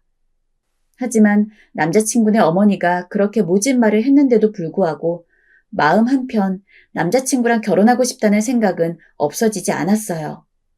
당시 저는 남자친구를 너무 사랑하고 있었고 이 사람 놓치면 안 된다는 생각이 들었거든요. 그래서 어머니가 뭐라고 하든 그냥 한 귀로 듣고 한 귀로 흘리면서 웃으며 매일같이 찾아가 결혼을 허락해달라고 말씀드렸어요. 자존심이 상하기도 하고 이렇게까지 해야 하나 싶기도 했지만 그래도 남자친구만을 생각하려 했죠. 제가 하도 집요하게 구니 어머니도 지치셨는지 조금은 저를 받아들이는 눈치셨고 저는 그 틈을 노려 더 잘 보이려고 애썼습니다. 결국 어머니는 어느 날 절 부르시더니 그래, 너네 알아서 해라 라며 결국 백길이 드셨습니다. 물론 그 와중에도 저희 집이 마음에 들어 보이진 않았지만요. 그렇게 저희는 어찌저찌 결혼을 진행했습니다. 나이가 아직 어린 만큼 아이는 당장 낳지 않는 걸로 남편과 합의를 받기에 저희는 저희 둘만의 신혼생활을 즐길 수 있었어요. 서로의 부모님에게는 생일과 명절 때만 연락을 드리며 챙기기로 했기 때문에 불필요하게 시간을 낭비할 일도 없었어요. 시댁을 자주 가지 않으니까 결혼 생활은 역시나 평화롭더라고요. 간혹 시부모님, 특히 시어머니가 연락을 자주 하긴 했지만 잠깐 전화를 받거나 하는 일은 크게 어렵지 않았습니다. 그렇게 얼마 안 되는 신혼을 즐기다가 곧 저희 엄마의 생일이 다가오게 됐습니다. 감자탕집 때문에 저희 부모님은 여전히 아빠 고향에 있었고 그해 저희는 엄마 생일에 맞춰서 차를 타고 아빠 고향으로 내려갔죠. 엄마는 저희가 오자마자 반갑게 맞이해 주시며 저희 먹으라고 커다란 그릇에 감자탕을 잔뜩 끓여다 주셨습니다. 엄마 생일 축하하려고 온 건데 우리가 대접받네. 어른이 되고 감자탕을 잘 안 먹긴 했지만 엄마는 아빠가 끓인 감자탕만큼은 저에게 추억의 음식이었기 때문에 저는 오랜만에 먹는 엄마표 감자탕이 너무 반가웠어요. 남편도 처음 저희 집에 인사를 왔던 날을 빼고는 그 이후로 저희 집 감자탕을 먹은 적이 없었는데 종종 저희끼리 살면서도 언제 장모님이랑 장인어른네 감자탕 먹으러 가고 싶다 고 말할 정도로 저희 감자탕을 좋아했기 때문에 어쩐지 잔뜩 들뜬 얼굴이었죠. 그리고 아니나 다를까 남편은 저희 엄마가 끓여준 감자탕에 밥을 무려 3공기나 비웠습니다. 그릇에 구멍이 나는 거 아닌가 싶을 정도로 숟가락으로 밥알 하나하나 남기지 않게 하기 위해 싹싹 긁었죠. 그 많던 감자탕이 남편 숟가락질에 전부 동이 났습니다. 와, 장모님, 진짜 너무 맛있어요. 진짜 거짓말 안 하고 정말 맛있어요. 제가 먹어본 감자탕 중에 정말 단연 최고예요, 장모님.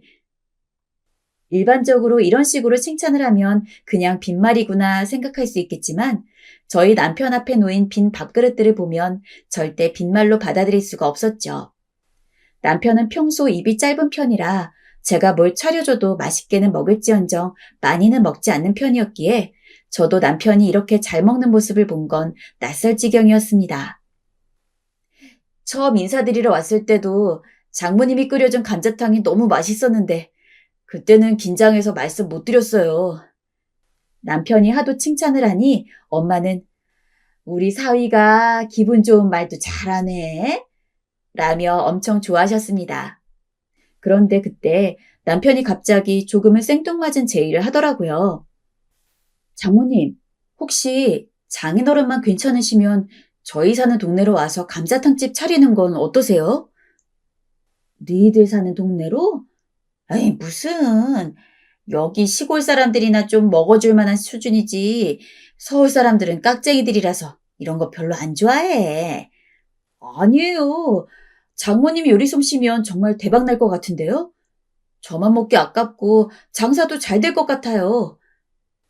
솔직히 남편이 그렇게까지 제의를 할 줄은 몰라 너무 놀랐습니다. 남편은 빈말을 하는 성격이 아니었기 때문에 이런 식으로 이야기를 한다는 건 정말 그랬으면 좋겠다는 마음이 있기 때문이거든요.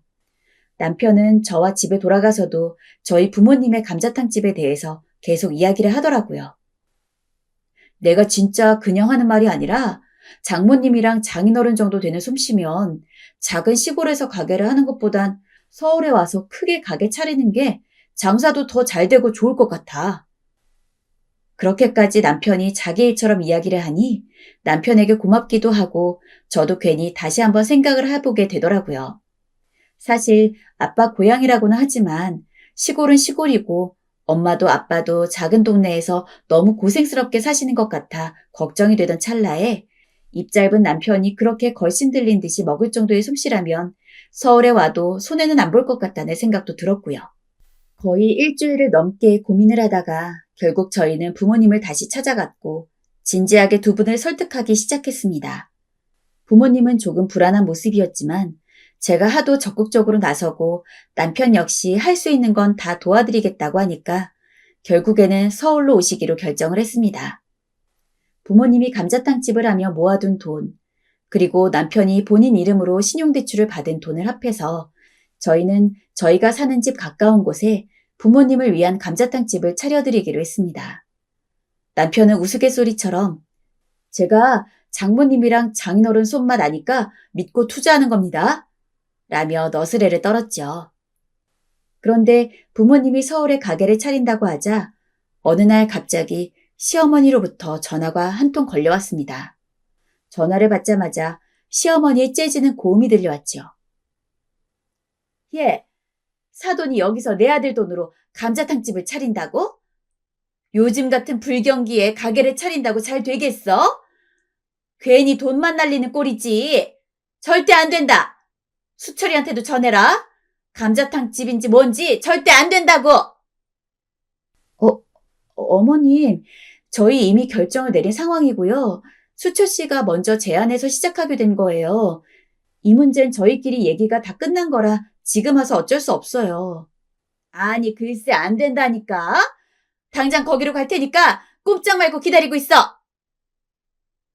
시어머니는 전화를 끊자마자 그날 밤 정말 택시를 타고 불이 나게 저희 집으로 달려오셨고 한참을 남편과 입씨름을 벌이셨습니다. 왜 그런데 돈을 투자하냐? 장사가 잘 되겠냐? 괜히 엉뚱한 데 돈 쓰지 말고 저축해라.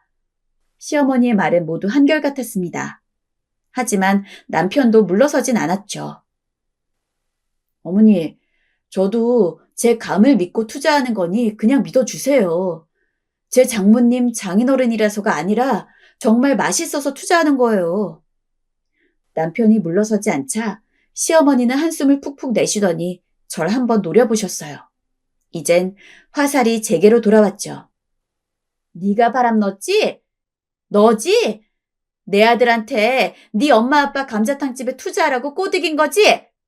얘, 너 인생 그렇게 살면 안 된다. 아무리 내 아들 돈이 급해도 그렇지. 시골에서 장사만 하는 사람들을 서울로 불러와서 무슨 돈을 벌겠다는 거야? 그건 날강도들이랑 하는 짓 아니니? 어머니, 제가 왜 그랬겠어요? 절 그 정도 사람으로밖에 안 보시는 거예요? 돌아가는 상황이 그렇잖아. 평소 막말이 심하긴 했지만 이 정도로 나오시니 상당히 당황스러웠습니다.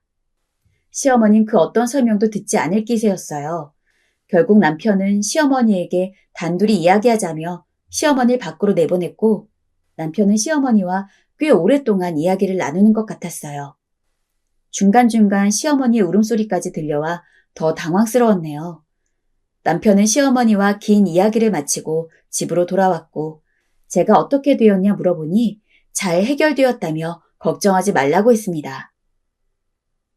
정말 잘 해결된 거 맞아? 평소 어머니가 잔 걱정이 심하셔서 그래. 아까 어머니 말은 당신이 이해 좀 해줘. 내가 알아듣게 잘 설명했으니까 너무 걱정하지 마.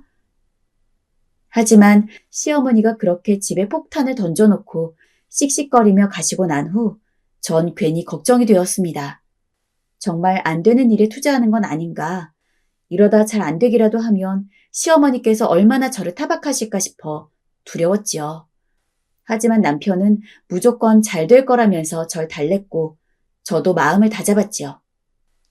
정말 남편의 선견지명이 맞았는지 처음에는 엄마와 아빠 두 분이서 하던 감자탕집이 얼마 지나지 않아서 직원 10명을 둬도 손이 바쁠 정도로 잘 나가게 되었습니다.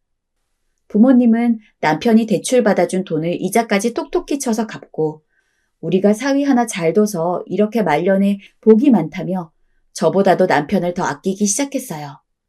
그때마다 저는 내심 질투나는 척을 했지만 부모님이 서울에 오기까지는 남편이 공이 큰 걸 알기 때문에 저도 더 남편에게 잘하려고 노력했죠. 시어머니께선 막상 저희 부모님 가게가 대박이 나니 놀라셨나 보더라고요. 가게가 잘 된다고 하니 처음엔 못 믿으시다가 며칠 후 자신의 눈으로 직접 보겠다며 가게에 방문을 하셨습니다. 사람이 꽉꽉 들어차 있는 걸 본 시어머니는 놀라 말을 잇지 못하셨어요. 이게 뭐야? 이렇게나 가게가 잘 된단 말이야? 네, 어머님. 평일에도 손님이 끊이지 않아요. 시어머니는 정말 당황하셨는지 계속 가게 안에서 감자탕을 먹는 사람들에게서 눈을 떼지 못하셨어요. 그때 마침 주방에서 저희 엄마가 이마에 흐르는 땀을 닦으며 나오셨고 시어머니를 반겨주셨습니다. 아유, 여기까지 와주셔서 감사해요. 오신 김에 감자탕 한 그릇 하고 가세요. 저희 집 감자탕 꽤나 맛있어요. 입맛에 맞으실지 모르겠지만요. 얼른 앉으세요. 엄마의 성화에 시어머니는 자리에 얼떨결에 앉으셨고 그렇게 감자탕 시식을 하게 되었습니다. 감자탕이 나오자 시어머니 국물을 한 입 떠서 먹으시더니 맛을 음미하시더군요. 어머니, 맛 괜찮으세요? 그냥 먹을만 하구나. 내심 시어머니의 긍정적인 반응을 기대하고 물었지만 시어머니는 떨떠름한 표정으로 먹을만 하다고 하더니 알아들을 수 없는 말을 궁시렁거렸습니다. 시어머니의 그런 모습에 저희 엄마도 약간 난색을 보이셨고 분위기도 이상해졌죠. 그런데 아니나 다를까 시어머니는 떨떠름한 표정으로 대답한 것과 달리 그 자리에서 글쎄 감자탕 2인분의 양을 뚝딱 하시는 거였습니다. 후루룩 쩝쩝 시어머니가 정신없이 고기를 뜯고 국물을 삼키는 모습에 저도 저희 엄마도 서로 얼굴을 보자마자 웃음을 터뜨렸어요. 겉으론 마치 떫은 감을 씹은 표정이었으면서 막상 먹으니 맛이 있었는지 감자탕을 다 먹는 모습에 웃지 않을 수가 없었죠. 더군다나 2인분이었는데 그것도 모르고 정신없이 감자탕을 해치우는 시어머니가 조금은 귀엽기도 했습니다. 그런데 거의 감자탕을 다 먹어갈 때쯤 시어머니가 갑자기 숟가락을 탁 내려놓으시는 거예요. 어머니 왜 그러세요? 아니, 나는 짜서 더 못 먹겠다. 내 입맛이랑은 영 안 맞네. 예? 그래도 맛이 아주 나쁘지는 않구나. 나는 못 먹어도 박간양 반죽에 하나만 포장해 다오. 시어머니는 감자탕 한 그릇을 거의 다 먹어 놓으시고선 갑자기 짜서 못 먹겠다며 포장을 요구하셨어요. 저와 엄만 그런 시어머니가 나갈 때까지 웃음이 나올 뻔하는 걸 배를 때려가며 겨우 참았습니다. 저는 그 뒤로 시어머니가 저희 집을 무시했던 것은 깔끔하게 잊기로 했습니다. 혼자 감자탕을 2인분 해치우신 마당에 더 이상 시어머니도 저희 집을 무시할 수 없었을 테니까요.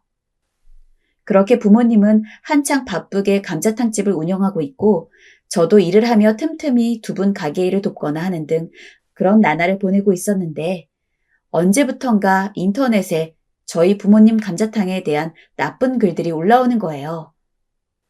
거기 감자탕 먹어봤는데 너무 짜고 맛없어요. 가지 마세요.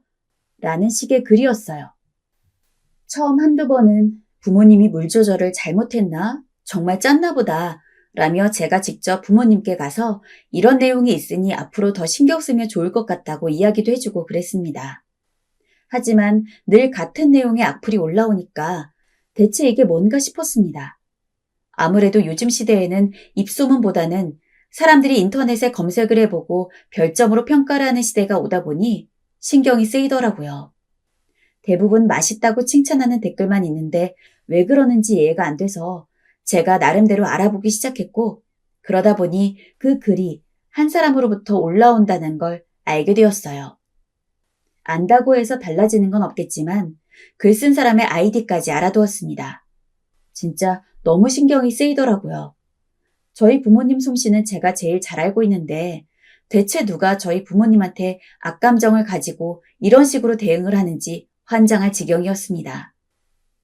부모님은 인터넷을 잘 다룰 줄 몰라서 이런 건 늘 제가 확인하고 관리했는데 저로서도 어떻게 해야 할지 모르겠다 보니 그냥 볼 때마다 화를 참으며 댓글, 글에 대한 신고를 하는 것만이 유일한 대응 방법이었습니다. 그러던 어느 날, 그날도 여느 때와 같이 인터넷에 올라온 저희 부모님 감자탕집 악플을 신고하고 난 뒤 오랜만에 저녁을 먹을 겸 남편과 함께 시댁으로 향했습니다. 저희 부모님은 장사 때문에 오실 수가 없어 그냥 저랑 남편 그리고 시댁 식구들만 함께하는 조촐한 식사 모임이었죠. 저는 시어머니를 도와서 저녁상을 차리는 것을 도왔습니다. 그리고 함께 모여서 밥을 먹는데 저에게 전화가 오더라고요. 받아보니까 친구였습니다. 설문조사를 할 게 있는데 참여자가 너무 적어서 혹시 시간 되면 도와줄 수 있냐는 이야기였어요. 설문조사는 아이디가 필요했는데 저는 이미 예전에 참여해 준 적이 있어서 저는 남편 아이디로 들어가서 해줄게 라며 전화를 끊었습니다. 그리고는 시어머니에게 혹시 잠깐 컴퓨터 좀 사용해도 되냐고 허락을 구했어요. 시댁에는 컴퓨터가 한 대 있었는데 시아버지는 컴퓨터를 전혀 다루지 못하는 분이었고 시어머니는 그 나이답지 않게 나름대로 컴퓨터를 사용할 줄 아는 분이셨기 때문에 컴퓨터를 사용하려면 우선 주인인 시어머니 허락을 받아야 했습니다. 어머니 허락이 떨어지고 저는 아무 생각 없이 시어머니의 컴퓨터를 켜서 인터넷에 접속했습니다. 근데 마침 자동 로그인이 되어 있는 아이디가 있었어요. 시어머니 아이디였죠.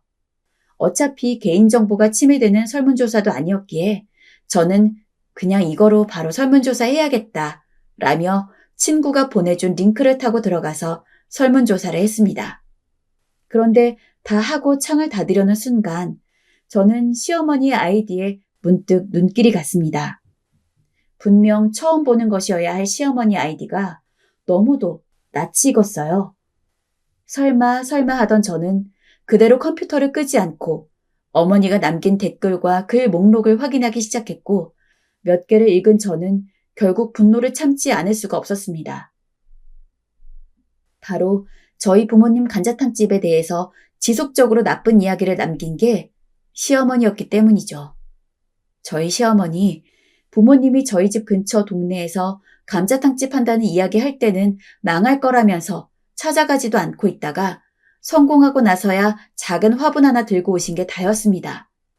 대체 무슨 억하심정이 있어서 저희 부모님 감자탕집에 그런 글들을 남겼는지 도저히 이해할 수가 없었죠. 저는 시어머니 컴퓨터를 끄고 거실로 나가서 대뜸 소리를 질렀습니다. 어머니, 어떻게 그러실 수가 있어요? 저희 부모님이 잘 되는 게 그렇게 배 아프셨나요? 시어머니는 제 목소리에 화들짝 놀라 먹던 고기까지 떨어뜨렸습니다. 무언가에 단단히 찔린 표정이었죠. 뭐가 말이니? 남편도 어리둥절해했고 시아버지는 아무 말 없이 저만 뚫어지게 쳐다봤죠. 그에 저는 미리 핸드폰으로 찍어둔 시어머니의 글을 모두에게 보여주었습니다. 여보, 이거 보여? 내가 전에 누가 자꾸 우리 부모님 감자탕집에 이상한 글 남겨서 속상하다고 얘기했었지? 근데 방금 컴퓨터를 켰는데 그 댓글이 자기네 어머니 아이디 기록에서 보이는 거야. 어머니, 설명해 주세요. 그게 말이다, 그게. 심지어 저희 집에서 감자탕 2인분을 다 드셔놓곤 맛이 없다뇨.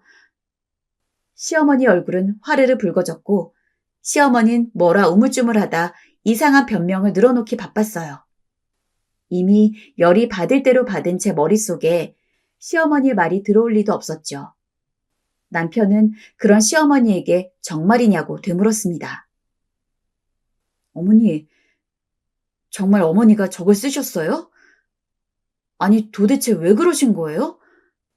정말 저 사람 말대로 장인 장모님 잘 되는 게 배 아프셨던 거예요?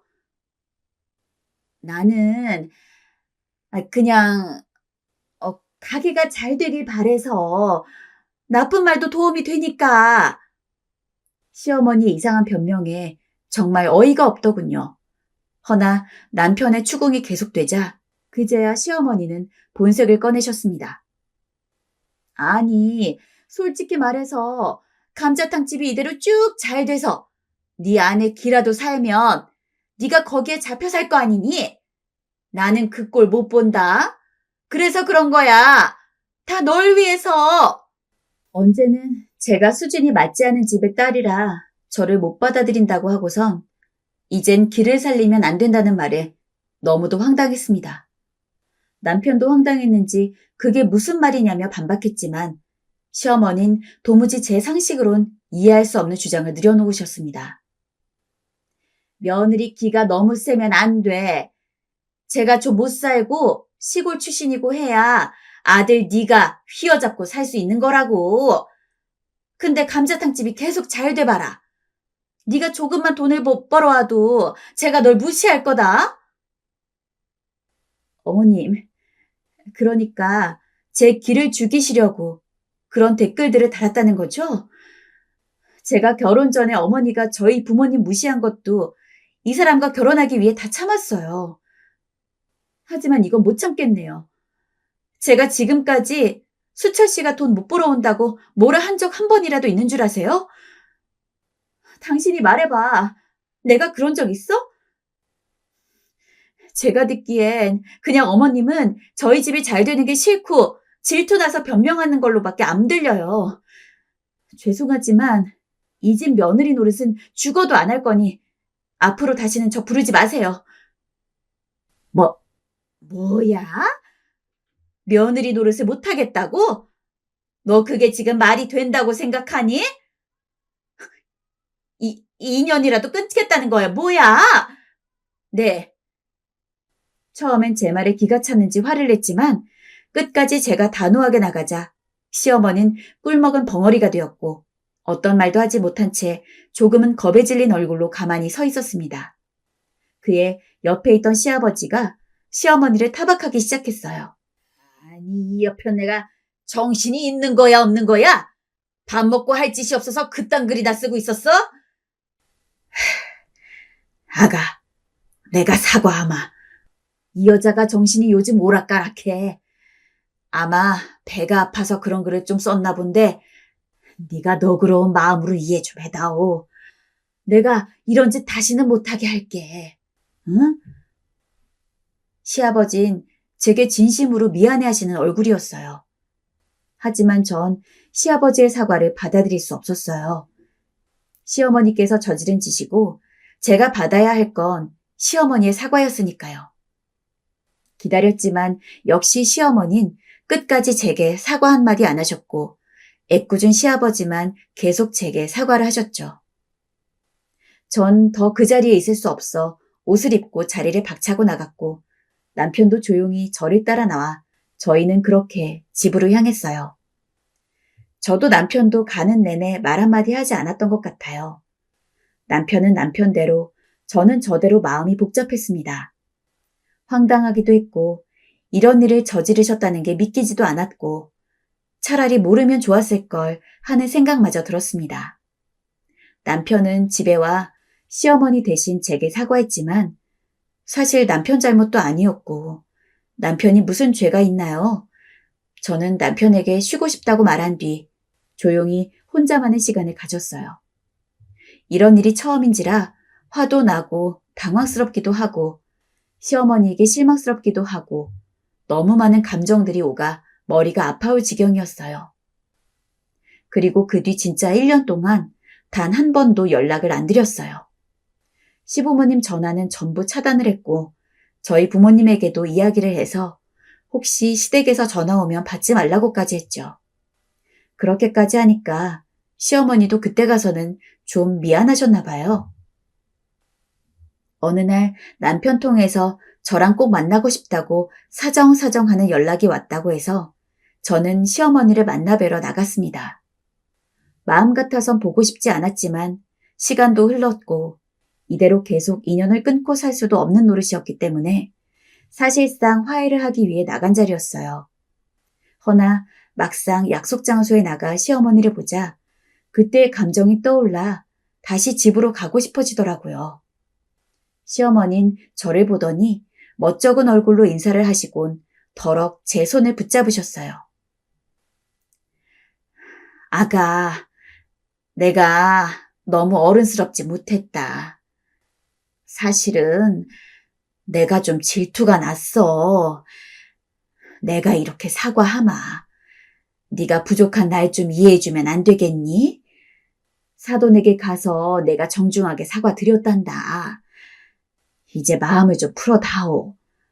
니들이 명절날도 안 오고 하니까 노인네 둘이 너무 적적하구나. 정말 저한테 미안하세요? 제 날카로운 말에도 시어머니는 고개를 끄덕이며 진심 어린 눈빛을 보여주셨어요. 그리고 자기도 저지른 행동이 부끄럽다면서 그것 때문에 1년이 지난 지금까지도 잠을 설치고 있다고 말했습니다. 나중에 알고 보니 저희 부모님께 가서 정말 사과도 드렸고 일도 도와드렸다고 하더라고요. 시댁과 발길을 끄는 1년이란 시간 동안 이대로 인연을 계속 끊고 살아도 되나 싶어 마음 한구석도 계속 찝찝했던 전 시어머니의 사과로 그날 일단은 좋은 분위기에서 시어머니와 헤어질 수 있었고 남편에게도 잘 해결됐다고 말할 수 있었네요. 지금은 어떻게 지내냐고요? 놀랍게도 다시 예전처럼 명절 때도 찾아가고 잘 지내고 있어요. 시어머니가 정말 진심으로 반성하셨는지 제게 잘 해주시려고 단단히 마음을 먹으신 것 같아요. 원래는 상도 같이 차리곤 했는데 제게 물 묻히지 말라며 저녁상도 직접 차리시고 절대 심부름 같은 건 시키지도 않으세요. 마치 아들 대하듯 똑같이 대해주시네요. 갑자기 너무 변하신 모습에 가끔은 내가 알던 시어머니가 맞나 싶긴 하지만 또 언제 돌변하실까 걱정되긴 하지만 그래도 며느리 대접받는 기분에 기분은 좋아요. 저번 날엔 시아버지의 생일날 케이크를 켜고 저녁에 잠깐 시어머니와 단둘이 차를 한잔하는 시간을 가졌어요. 시어머니와 이런저런 이야기를 하며 시간을 보내고 있었는데 문득 그때 있었던 일 얘기가 나왔어요. 저는 일부러 대화를 조금 피해가려 했는데 시어머니는 오래 생각해 왔다는 듯 천천히 입술을 떼어 뜻밖의 얘기를 하시더라고요. 아가, 믿기 힘들겠지만 그날 일로 나 정말 많이 반성했단다. 내가 했던 행동들을 많이 되돌아보게 됐어. 내가 지금까지 너한테 말도 막 했지? 처음 네가 우리 집에 왔을 때부터 잘 대해주면 좋았을걸. 괜히 널 잡는다고 너무 많은 상처를 준 것 같구나. 나도 네 마음이 어땠는지 이제 다 알았어. 난 지금이라도 너랑 다시 잘 지내보고 싶구나. 시어머니의 얼굴 속엔 적어도 진심이 있었습니다. 저는 충분히 그 진심을 느낄 수 있었어요. 비록 시어머니의 행동으로 큰 풍파를 한 번 겪긴 했지만 그 사건 이후 오히려 시어머니도 변하게 되셨고 저도 시어머니에게 쌓였던 마음을 풀면서 서로 조금은 더 가까이 지낼 수 있게 된 것 같아요. 남편도 이런 변화에 무척 좋아하고 있고요.